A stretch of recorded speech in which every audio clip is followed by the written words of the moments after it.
नमस्कार, बहुत स्वागत है आपका। मैं हूं आपके साथ सुमित झा। आप देख रहे हैं इंडिया न्यूज। शुरुआत बड़ी खबर से। जम्मू कश्मीर की सियासत से जुड़ी बड़ी खबर है। नए सीएम के रूप में उमर अब्दुल्ला का नाम तय हो गया है। सर्वसम्मति से विधायक दल के नेता चुने गए हैं। नेशनल कॉन्फ्रेंस विधायक दल की बैठक हुई और उसमें विधायक दल के नेता चुने गए हैं। और ये महज औपचारिकता ही थी, क्योंकि उमर अब्दुल्ला का नाम पहले से ही ऐलान कर दिया गया। फारूक अब्दुल्ला ने नतीजे आने के तुरंत बाद ही कह दिया कि उमर अब्दुल्ला ही सीएम बनेंगे। और अब उमर अब्दुल्ला सर्वसम्मति से विधायक दल के नेता चुने गए हैं, यानी कि ये औपचारिकता भी पूरी हो गई। नए सीएम के रूप में उमर अब्दुल्ला का नाम तय हो गया और अब जम्मू कश्मीर के मुख्यमंत्री के तौर पर उमर अब्दुल्ला शपथ लेंगे। इससे पहले भी मुख्यमंत्री रह चुके हैं और अब एक बार फिर से नेशनल कॉन्फ्रेंस और कांग्रेस गठबंधन की सरकार। दो संवाददाता हमारे साथ जुड़े हुए हैं। श्रीनगर से आशिक मीर जुड़े हुए हैं और जम्मू से अजय जौंडियाल जुड़े हुए हैं। आशिक, ये एक औपचारिकता ही थी, क्योंकि इससे पहले ही फारूक अब्दुल्ला ने ऐलान कर दिया था कि उमर अब्दुल्ला ही सीएम बनेंगे और विधायक दल के नेता अब चुन लिए गए हैं। शपथ ग्रहण कब होगा?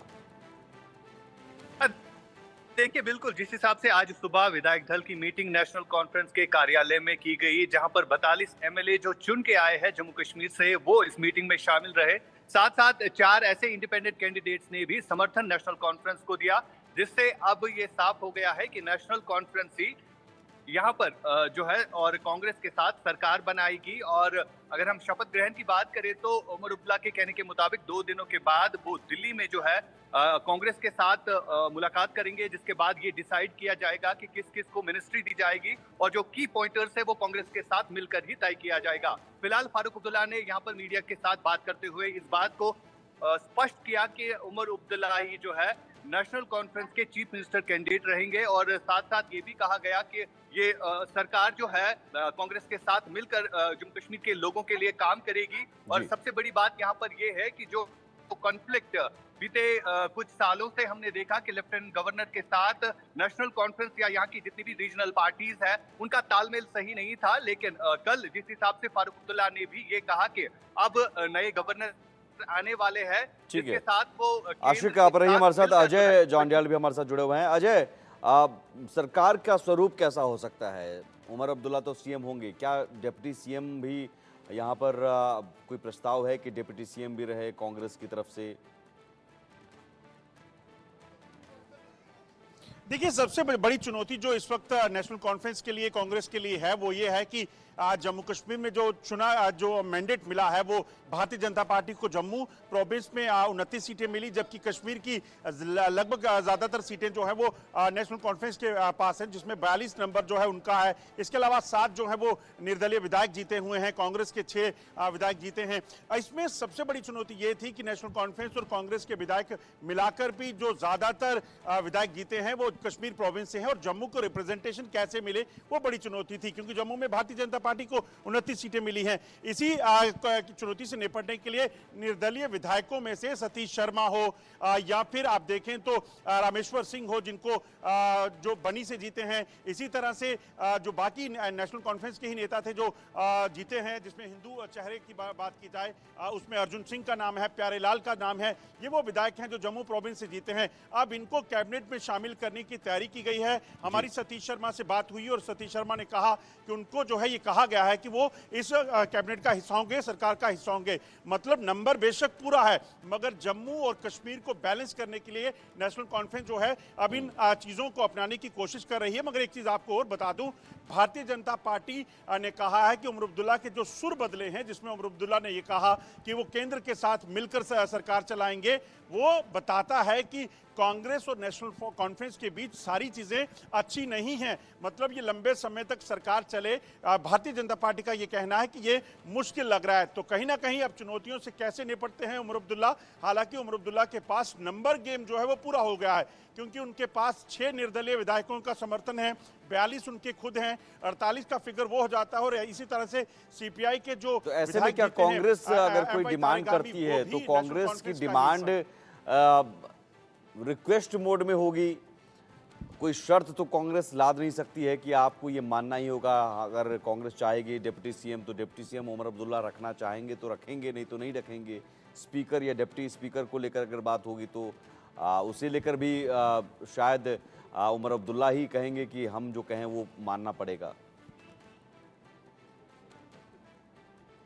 देखिए, एक चीज़ बड़ी साफ है, क्योंकि यूनियन टेरिटरी बनने के बाद उमर अब्दुल्ला के पास ये ऑप्शन नहीं है कि बहुत ज़्यादा मंत्री बने। बेशक सीटें बहुत ज़्यादा आ गई हैं, इसलिए यूटी है तो यूटी में सिर्फ 9 से 10 मंत्री ही बनेंगे। ऐसे में कैबिनेट बर्थ जो है वो बहुत कम होंगे। और जो हमें जानकारी है, सूत्र जो बता रहे हैं, कांग्रेस को सिर्फ एक मंत्रालय यानी कि एक ही कैबिनेट बर्थ मिल सकता है। और इसी चीज़ को लेकर कांग्रेस जो है वो नाराज़ भी है। और अब इस नाराज़गी को कैसे दूर किया जाएगा या फिर होगी भी या नहीं, ये देखना होगा, क्योंकि उमर अब्दुल्ला को जो इंडिपेंडेंट जीते हैं उनको मंत्री बनाना है, हिंदू चेहरे जो हैं वो उसमें शामिल करने हैं। तो ऐसे में उनके पास ऑप्शन बेहद कम हो जाते हैं। कौन मंत्री बनता है, कैसे बनता है, इस पूरे मामले को देखना होगा। डिप्टी सीएम जम्मू कश्मीर में हालांकि पुरानी सरकारों में रहे हैं, मगर इस बार अभी तक जो जानकारी है, डिप्टी सीएम जो है बनेगा या नहीं बनेगा ये साफ नहीं हुआ है। हालांकि अगर अलायंस की बात करें तो अलायंस में जब भी नेशनल कॉन्फ्रेंस और बाकी कांग्रेस का गठबंधन रहा, पीडीपी कांग्रेस का गठबंधन रहा, या फिर बीजेपी और इसका पीडीपी का गठबंधन रहा, तमाम पार्टियों में जब एक पार्टी को मुख्यमंत्री मिलता था तो दूसरी पार्टी जो है वो उप मुख्यमंत्री से काम चलाती थी, यानी कि उनको उप मुख्यमंत्री मिलता था। अब ऐसे में कांग्रेस को उप मुख्यमंत्री दिया जाता है या सिर्फ कैबिनेट बर्थ मिलेगा, ये कहीं ना कहीं अब देखना होगा। हालांकि जो सूत्र बता रहे हैं, चांसेस हैं कि डिप्टी सीएम हो सकता है, मगर ये यूनियन टेरिटरी में लागू हो सकता है, बनाया जा सकता है या नहीं, इन चीजों को लेकर सारे लीगल एस्पेक्ट जो हैं उन पर विचार हो रहा है। ठीक है आशिक, घाटी से कौन कौन प्रमुख नाम हैं जो मंत्री पद की रेस में हैं? देखिए, अगर हम बात करें गुलमर्ग कॉन्स्टिट्यूएंसी से जीते फारूक शाह जो है वो पहले टूरिज्म मिनिस्टर हुआ, टूरिज्म डिपार्टमेंट में बतौर डायरेक्टर काम करते थे, तो उनको मिनिस्ट्री मिल सकती है। टूरिज्म मिनिस्ट्री के लिए उनको जो है नामजद किया जा सकता है। हालांकि उनकी तरफ से इस हवाले से जो है काफी बार जब भी वो चुनावी रैली करते थे तो वो ज्यादातर गुलमर्ग जो है ये सबको पता है कि टूरिस्ट डेस्टिनेशन है, तो बार बार वो लोगों के बीच जाते थे, तो वहां पर लोगों को इसी हवाले से वोट लेते थे कि यहाँ पर टूरिज्म मिनिस्ट्री की जरूरत है और यहाँ पर मिनिस्टर होना चाहिए, जिसके लिए अब शायद लग रहा है कि फारूक शाह को जो है मिनिस्ट्री मिल सकती है। इसी तरह रफियाबाद के नेशनल कॉन्फ्रेंस विधायक जो है जावेद डार, उनको भी मिनिस्ट्री मिल सकती है। इसी तरह अगर हम कुपवारा की बात करें तो कुपवारा से सैफुल्ला, जो मीर सैफुल्ला इससे पहले भी मिनिस्टर रहे हैं, तो उनको भी मिनिस्ट्री मिल सकती है। यानी कई ऐसे बड़े चेहरे हैं जो मिनिस्ट्री के जो लिए जो है वो हो सकते हैं। फिलहाल अभी इन बातों का जो है इजहार नहीं किया गया है। हालांकि फारूक अब्दुल्ला और नासिर असलमानी जो कि पार्टी के सीनियर लीडर हैं, उनने ये कहा है कि वो ये सारी बातें जो है कांग्रेस के साथ मिलकर तय होगी कि किसको मिनिस्टर बनाना है, किसको नहीं। लेकिन अगर हम ओवरऑल देखें, कुछ दिनों से जब से उमर अब्दुल्ला बयान दे रहे हैं तो वो कहीं ना कहीं कांग्रेस की आलोचना कर रहे हैं, जिस हिसाब से हरियाणा में कांग्रेस की हार हुई है। और इससे पहले भी जब यहाँ पर चुनावी रैलीज होती थी तो बार बार उमर अब्दुल्ला और राहुल गांधी को ये मशवरा देते थे कि आप ज्यादातर जम्मू में फोकस करें, क्योंकि कश्मीर में वो ठीक तरीके से काम कर रहे हैं। जिस हिसाब से अब जब रिजल्ट्स आए चुनावों के तो किस तरह से कांग्रेस उस तरह का परफॉर्मेंस नहीं कर पाई, और उसके बाद भी उमर अब्दुल्ला ने ये कहा कि कांग्रेस को मेहनत करने की जरूरत है। साथ साथ फारूक अब्दुल्ला ने भी ये कहा कि कांग्रेस जिस हिसाब से फेल हुई है इन इलेक्शंस में, उन्हें आगे भी मेहनत करने की जरूरत है। जी बिल्कुल अजय, यही सवाल है कि क्या आने वाले दिनों में नेशनल कॉन्फ्रेंस ये चाहेगी कि हमारी अपनी ताकत इतनी हो जाए निर्दलियों के साथ मिलकर कि कांग्रेस को ज़्यादा ज़रूरत कांग्रेस की ना पड़े, कांग्रेस के हमें ज़्यादा सुनने ना पड़े। और कांग्रेस अभी उस पोजीशन में है भी नहीं। हरियाणा में हारने के बाद और जम्मू कश्मीर में भी बहुत बुरी हार मिली है, कांग्रेस के लिए प्रदर्शन बहुत अच्छा नहीं रहा।